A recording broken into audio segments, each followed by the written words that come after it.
Hello and welcome to RPG Horror Stories. I'm your host, Suyu, and listen, I am actually in the middle of theorizing the minimum amount of actions you would take to complete Lost Mines of Phandelver. Now, the highest I've ever seen anyone run this at is level 5, which is of course what I've chosen to use for this. And if you want to help me, you can join the Discord. There's going to be a link down in the description. And you can help us to theorize the minimum number of actions required to complete LMOP. And of course, to minimize these actions, we're using Warlocks and Sorcerers. So, much love and stay sexy. Let's move on into the video. Player speedruns the campaign in 1.1 sessions as a single player experience. I joined this campaign half a year ago and I'm still in it and it's great. But back around when I joined, another quite peculiar player joined with me. I'll jump past unnecessary details since I know these stories tend to get bloated with those. For context, the campaign is set in an alternative modern world with fantasy stuff, and all the characters are regular people going to school for adventuring.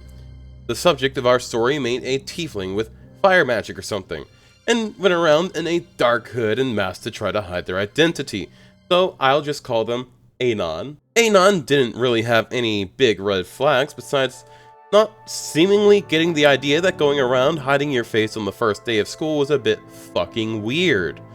We all kinda just let it go and assumed it was a character quirk. First session, all the characters are seated next to each other in some big room for a speech, and they all make some mild conversation except for Anon, who gives a single one-word response and ignores all other attempts anyone makes to interact with them. Some big metal worm things fall from the ceiling. People flee except for one guy, who the DM spells out to be obviously sus, who stays and watches for a few rounds before leaving. Anon makes around 2 or 3 attacks before deciding to go hide. The rest of the players finish combat. No one knows where Anon went, so they leave the room and go to try find out what had happened and where Anon is. From here on, the session is 50-50, with half of it being used just to see where Anon would be and what Anon would do, while the players try to track down the sus student and the principal to explain what happened using spells and investigation rolls and whatnot. Anon begins following the janitor, who's cleaning up the robot stuff. This dude is playing Dungeons and Dragons like he's trying to torrent 50 fucking terabytes of porn off of 4chan. At this point, as Anon didn't bother even introducing themselves to the party, so no one knows who they are, and Anon seems to be uninterested in changing that. Instead, Anon follows the janitor as he extracts some green stuff from the robots and goes to give it to another teacher. Meanwhile, the other players were figuring out clues of their own, and both groups were kind of at a point where they needed to figure out what their next step was, and it might have been a good idea to get the two groups together here. But while the players try to say they want to ask around for Anon, Anon decides to go to the office of the teacher they saw taking the green stuff. It is at this point that I should mention, Anon did not take failure well. Whenever a roll went poorly or a ruling didn't favor them, they would whine and complain until the DM either caved or another player stepped in to side with the DM. We had seen Anon show this behavior in combat, but I think we all really only realized that it was here to stay when they started complaining for 15 minutes when the teacher with the green stuff escaped their sight. Anon picklocked the teacher's office, found it empty, saw papers with their name on it, and decided to steal them. No explanation. No, nothing related to what they came for. They just decided to open a file cabinet, go through the papers, and then take something that had their name on it. Which is, in fact, just a simple student file. The teacher approaches their office, and Anon casts invisibility, and it is at this point that you would think Anon would leave. But another thing about Anon, they'd often just talk over the DM and therefore not fully realize what was going on because the DM never got to finish. In general, it seemed like Anon wasn't paying attention, but was also annoyed whenever their lack of information fucked them over. So Anon casts Mage Hand, push something over to distract the teacher. The dungeon master informs them that they lose invisibility. Do 10 minutes of whining and complaining before the DM agrees to just rewind. It should be noted that with invisibility, there is no rules lawyering to be taking place. You can only be invisible for up to 1 hour, and the second you make an attack or cast any spell, you lose your invisibility. Or if you lose concentration. So, I don't know, our Anon here is being quite a bit of that guy. He really does sound like he learned how to play D&D from reading fucking 4chan. Now you think that with more time to think, Anon would just walk out the open door. But no. Anon goes to push something over with their own hands, and is suddenly extremely surprised that the teacher at a magical school of adventuring sees something very suddenly fall over in their empty rule, and then casts the invisibility. At this point, no one in the call has any clue what Anon is attempting to do. Anon manages to argue their way into being allowed to leave the room and dash away before the teacher can do anything to stop them. But the teacher just walks out the door and casts sleep on them. After failing to argue that the teacher shouldn't be able to cast it since they are invisible, Anon uses 20 minutes to argue that it is unethical for a teacher to cast sleep on a student just because they're stealing from an office, and casting a spell on them is basically assault. Do note that see invisibility is one action, so therefore it doesn't even take 6 seconds. It takes about 3. Yeah, I don't know what the student's trying to argue about. If he thinks he can leave the room and get down the hall to a point where he wouldn't be able to be seen in 3 to 6 seconds, I don't know what this Anon is on about. It just seemed like they're that guying their way into speedrunning, or trying to run things 1v1, when they really should be running with the party. Meanwhile, the other players have all been making attempts at finding Anon and role-playing, but since no one knows anything about them, and Anon hasn't communicated anything to them, or even made an attempt to find them, it's been sneaking around school, specifically unseen, it's futile, and the session ends and we level up. Next session.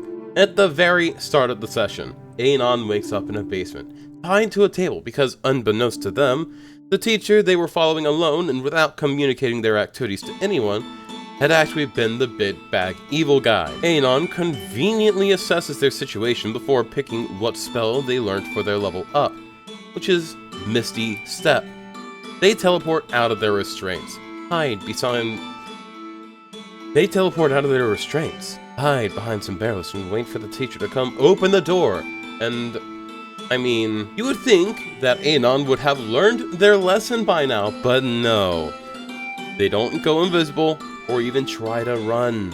They attack the teacher, lose half their health in one turn, and try to run without disengaging and get downed by the opportunity attack.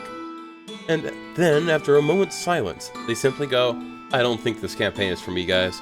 Yeah, I just don't like this style of DMing. And then while the entire call sits stunned in silence at the deflection, they hang up, leave the Discord, never to be seen again. Don't do this. You are an asshole if you do this sort of thing. If you're gonna speedrun the campaign like this, well, you better be ready to fucking die. Your character's dying even if you're not playing. You don't get a fucking say if you leave. Your character is now a DMPC. I'm gonna fucking kill that bit. Now, I really want to stress, this was not the Dungeon Master's fault. Had Anon done anything to communicate with the other players, they would have survived. Admittedly, there wasn't any cell service in the basement they were tied in, which we learned after they tried something smart and opened their phone to call for help. But if they had just stuck with the other players until after the first encounter and waited for them all to exchange numbers, they could have still split off from the party if they really wanted to, and just updated them on what they found. And that way, the party would have at least found some clues to follow in order to find them when they stopped replying. But instead, Anon just made no effort to interact or work with the players for the entire session, and then suffered the consequences and rage quit. After we all had reassured the DM that this wasn't a problem on their part, but the player, just kind of moved on, and the campaign is going strong today. A few additional notes of interest. After the first session, I stuck around and talked with Anon to get their vibe. And unprompted, they just went on for several hours about how great and amazing people their parents were. Like they really admired them, which was sweet and all, but for my life, the only thing I could do to change the topic was excuse myself from the call. Anon also played the entire game on their phone in public. The first session, they played on a bus.